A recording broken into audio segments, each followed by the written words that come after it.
بسم اللہ الرحمن الرحیم۔ مگر دیکھو اسی طرح اللہ میاں یہ بھی کر سکتے ہیں کہ بادل کے بغیر بارش برسا دیں، چاند اور سورج کے بغیر زمین کو روشن کر دیں، آگ کے بغیر کسی کو جلا کر بھسم کر دیں اور بغیر پانی کے کھیتیاں پکا دیں۔ مگر اللہ میاں نے اس دنیا کا قاعدہ ہی یہ مقرر کر دیا ہے کہ جو کام ہوتا ہے اس کے لیے کوئی سبب، کوئی حیلہ بہانہ پہلے پیدا ہو جاتا ہے۔ ہر ایک کام کا سلسلہ قائم کر دیا ہے، اس کے بغیر کوئی کام نہیں ہوتا۔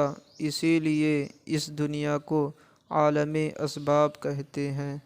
لہٰذا جس طرح ہم اپنی آنکھوں سے دیکھتے ہیں کہ ہر ایک چیز کے لیے کوئی نہ کوئی سبب، کوئی ذریعہ یا بہانہ ضرور ہے، اسی طرح پوشیدہ طور پر بھی ان کے لیے ذریعے اور سبب مقرر کر دیے ہیں جن کو فرشتے انجام دیتے ہیں۔ مثلاً کسی شخص کے مرنے کا ظاہری سبب تو یہ ہے کہ کسی نے گلا گھونٹ دیا یا گولی مار دی، لیکن مرنے کا پوشیدہ سبب یہ ہے کہ فرشتے نے جان نکال لی۔ بارش کا ظاہری سبب تو یہ ہے کہ ہوائیں چلیں، بادل آئے اور پانی برس گیا، لیکن پوشیدہ سلسلہ یہ ہے کہ فرشتے بادلوں پر مقرر ہوتے ہیں۔ جہاں خدا کا حکم ہوتا ہے کہ پانی برسے وہاں فرشتے بادلوں کو پہنچاتے ہیں اور پانی برسانے کی ڈیوٹی انجام دیتے ہیں۔ ساجد: یہ فرشتے کہاں رہتے ہیں؟ حضرت: استاذ سب جگہ رہتے ہیں، تمہارے پاس اور تمہارے ساتھ بھی رہتے ہیں۔ ساجد: پھر نظر کیوں نہیں آتے؟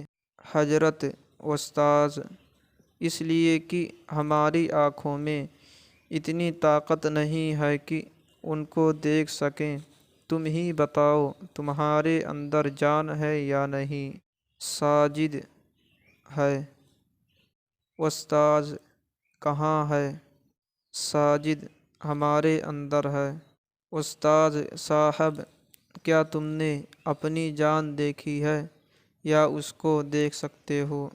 ساجد: اچھا میں سمجھ گیا، مطلب یہ ہے کہ جس طرح ہماری جان خود ہمارے بدن کے ہر ایک چھوٹے سے چھوٹے حصے میں موجود ہے مگر ہم اس کو دیکھ نہیں سکتے کیونکہ وہ بہت لطیف ہے، ایسے ہی فرشتے بھی چونکہ لطیف ہیں نظر نہیں آ سکتے۔ لیکن حضرت ایک بات اور سمجھا دیجیے۔ بات یہ ہے کہ ہمارے کچھ پڑوسی دوست بہت سے دیوتا اور بہت سی دیویاں مانتے ہیں۔ وہ کہتے ہیں کہ دیوتا پانی برساتے ہیں، کسی کو وہ اولاد دینے والا دیوتا مانتے ہیں، کسی کو مارنے والا، کسی کو بیمار کرنے والا، کسی کو اچھا کرنے والا دیوتا مانتے ہیں، اسی لیے ان کو خوش کرنے کی کوشش کرتے رہتے ہیں۔ مثلاً ان کے نام کی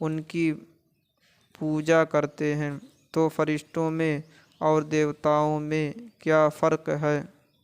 حضرت: استاذ صاحب مسلمانوں اور غیر مسلموں کے عقیدے میں یہ فرق ہے کہ غیر مسلم یہ عقیدہ رکھتے ہیں کہ یہ دیوی دیوتا ان کو نفع یا نقصان پہنچاتے ہیں، اور اسلام کی تعلیم یہ ہے کہ اللہ تعالیٰ کے علاوہ کوئی نہیں جو کسی کو مار سکے یا جلا سکے یا کسی کو بیمار یا تندرست کر سکے۔ اللہ کے حکم کے بغیر کوئی کچھ نہیں کر سکتا، لہٰذا اللہ تعالیٰ کے سوا اور کسی کی پوجا بھی درست نہیں ہے۔ فرشتے خواہ چھوٹے ہوں یا بڑے، جو کچھ کرتے ہیں خدا کے حکم سے کرتے ہیں۔ خدا کے حکم کے سامنے دم نہیں مار سکتے۔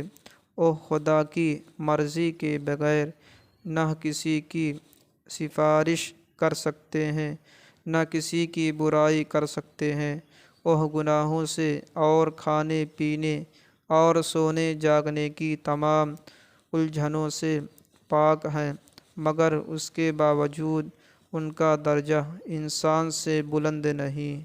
خداوند عالم نے جب انسانوں کے باپ حضرت آدم علیہ السلام کو پیدا کیا تو فرشتوں سے زیادہ ان کو علم عطا فرمایا، زمین کی خلافت سے نوازا، زمین اور آسمان کی تمام مخلوق کو ان کے ماتحت کیا اور فرشتوں کو حکم فرمایا کہ وہ حضرت آدم علیہ السلام کی تعظیم کریں۔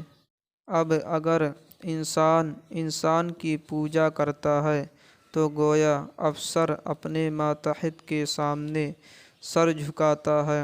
ایسا افسر خود اپنے اوپر بھی ظلم کرتا ہے کہ ماتحت کے سامنے ذلیل ہوتا ہے اور اس مالک کی بھی ناشکری کرتا ہے جس نے اس کو افسر بنایا۔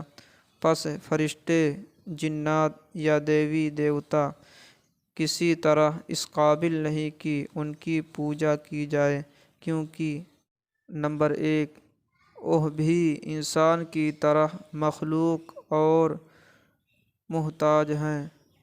نمبر 2 وہ اللہ کے حکم کے بغیر اپنے آپ سے نہ کسی کو نفع پہنچا سکتے ہیں نہ نقصان۔ نمبر 3 ان سب کا درجہ انسان کے رتبے سے کم ہے۔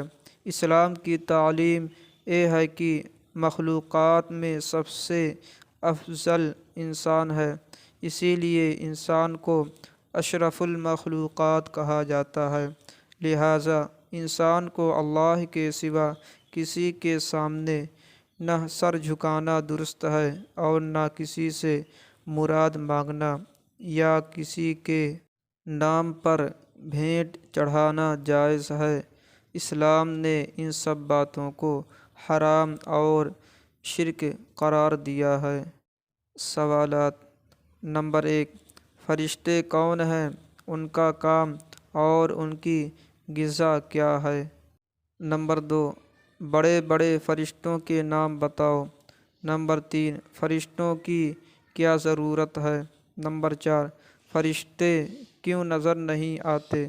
نمبر 5 فرشتوں اور دیوی دیوتاؤں میں کیا فرق ہے؟